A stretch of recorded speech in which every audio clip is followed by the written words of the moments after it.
அதே போன்று அதிமுகவிலையும் கொஞ்சம் சவுண்ட் வைப்போம். அதே போன்று அதிமுகவிலையும் அவங்கள ஒரு வேட்பாளர் நிறுத்தி வைப்பாங்க. அந்த வேட்பாளர் பத்தி யாரும் உங்களுக்கு தெரியாது.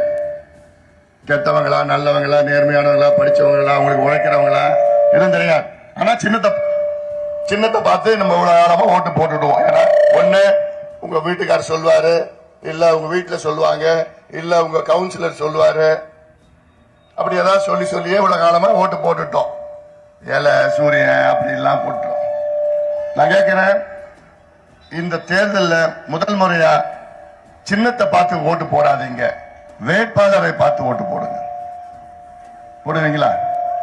இப்ப நான் உங்ககிட்ட 3 வேட்பாளர் நான் முன்னிறுத்துகின்றேன். முதல் வேட்பாளர் நம்ம வேட்பாளர் ஒரு பெண், படிச்சவர், ஐநா சபைக்கு சென்று உங்களுக்காக குரல் கொடுக்கிறவர். இந்த ஸ்பீக்கர் கொஞ்சம் எந்த பக்கம் தள்ளி விட்டுப்பா. ஒன்னு மட்டும் தள்ளிட்டு மேல இருக்க தள்ளி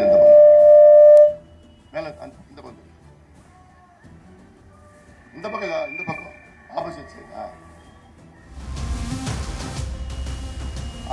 போதும், இப்ப போதும், சரியா போச்சா? இப்போ முதல் வேட்பாளர் நம்ம வேட்பாளர் ஒரு பெண் நான் சொல்லியிருக்கிறேன். இரண்டாவது வேட்பாளர் திமுக வேட்பாளர். அவர் யாருன்னு உங்களுக்கும் தெரியாது. அவர் யாருன்னா கடந்த சட்டமன்ற தேர்தலில் பாப்பிரெட்டிப்பட்டியில் போட்டியிட்டு தோல்வி அடைந்தார். ஆனால் அதை விட முக்கியம் என்னன்னா, திருவண்ணாமலையில் அவர் அமைச்சர் இருக்கார், ஏவா வேலுன்னு. அந்த அமைச்சர் இவரை பார்த்து நில்லுன்னா இவர் நிற்பார், உட்காருனா உட்காருவார்.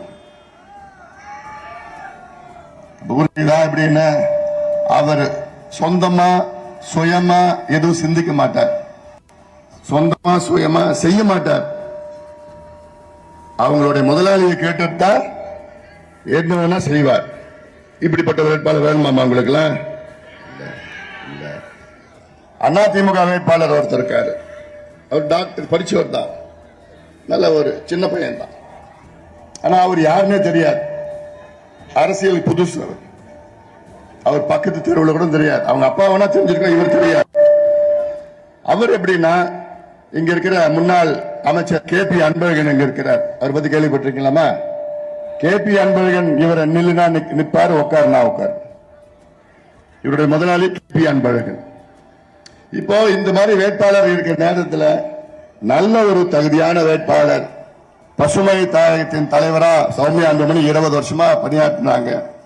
தமிழ்நாட்டில் 30 லட்சம் மரங்களை நட்டிருக்கிறாங்க, 1500 ஏரி குளங்களை தூர்வாரி இருக்காங்க.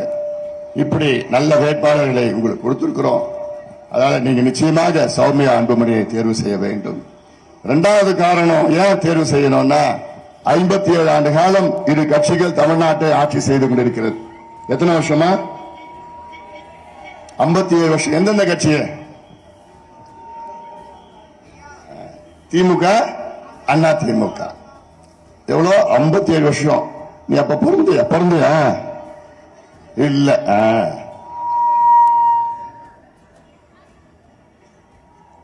நானும் அப்ப பிறக்கல. நான் பிறக்கிறதுக்கு முன்னாடி இருந்து இந்த 2 கட்சிகளையும் ஆட்சி பண்ணிட்டு இருக்கிறாங்க. சரி, ஆட்சி பண்ணாங்களே, ஏதாவது நல்லது பண்ணாங்களா? நிறைய வாட்டி வாய்ப்பு கொடுத்துட்டோமே.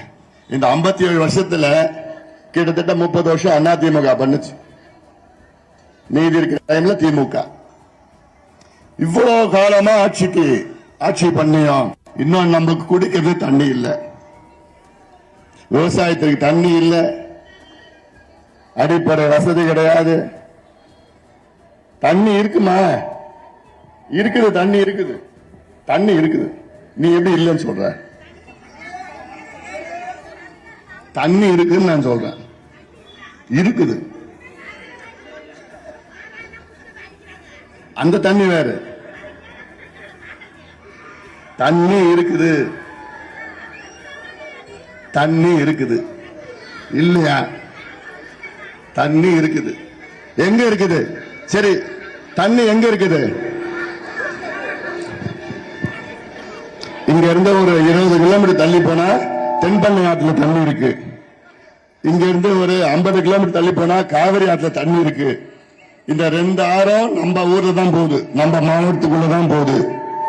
தண்ணி இருக்கு, ஆனால் அந்த தண்ணிய உங்களுக்கு கொடுக்கறதுக்கு இந்த 2 கட்சிகள் மனம் இல்லை. செய்திகளை உடனுக்குடனும் துல்லியமாகவும் தெரிந்து கொள்ள சப்ஸ்கிரைப் பண்ணுங்க.